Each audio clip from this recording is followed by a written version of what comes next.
Hey folks, Shaw here with Royal Tiger Imports, and today I'm here to show you all some more of the Ethiopian parts kits that we just got in. In front of me, I've got some of these East German KM72 fixed stock models.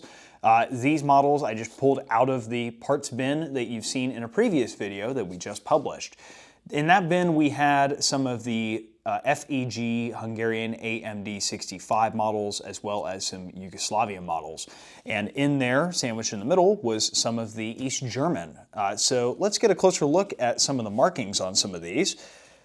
Right off the bat, you can see this particular one was made in 1974. So again, this is a KM72 model, so relatively early on.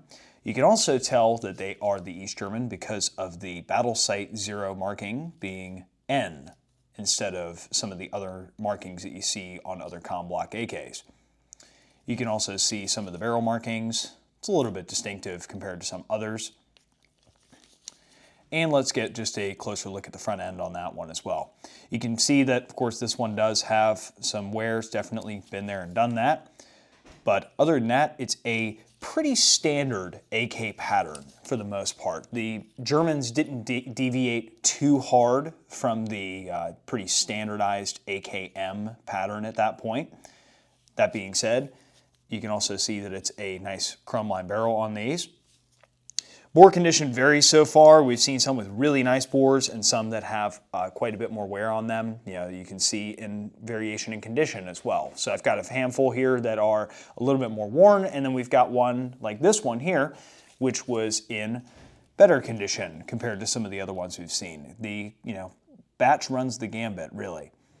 You can get also a closer look at the front here, and you can also see the distinctive sling swivel, which is unique to the KM72 with a little bit larger front sling loop on the handguard retainer there at the front.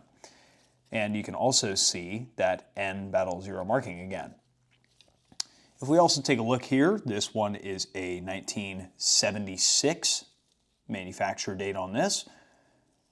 And one last thing I do want to show with markings is that we can just barely see on this one, past the cut of the receiver, that is the E mark for their semi-auto. So you can, on an original one, you would see a D or an E, a D, and then the safe setting. Nonetheless, these kits, like you see here, are pretty interesting. You don't see East German AK kits coming in very often nowadays, unfortunately, but we're glad to get what we can get out of Ethiopia for these. Unfortunately, they are missing the carriers and the dust covers and the recoil springs. They're not 100% complete, but we're going to take what we can get out of Ethiopia, and these are nonetheless super interesting to get a hold of and offer on the market. One last thing I want to show here is that we've had this for quite some time, but now that these kits are here, they are definitely going to get put to use, is new Old Stock Pebble stocks. So you can see this is in just beautiful shape. This one is taken straight out of the packaging. It's that plastic stock. It's very distinctive for an East German AK. You can also see the upper handguard. Again, that distinctive brown plastic, as well as the pistol grip. So if you're looking to build a clone rifle of a KM72, this is a pretty great opportunity to do so. Thank you very much for watching. God bless.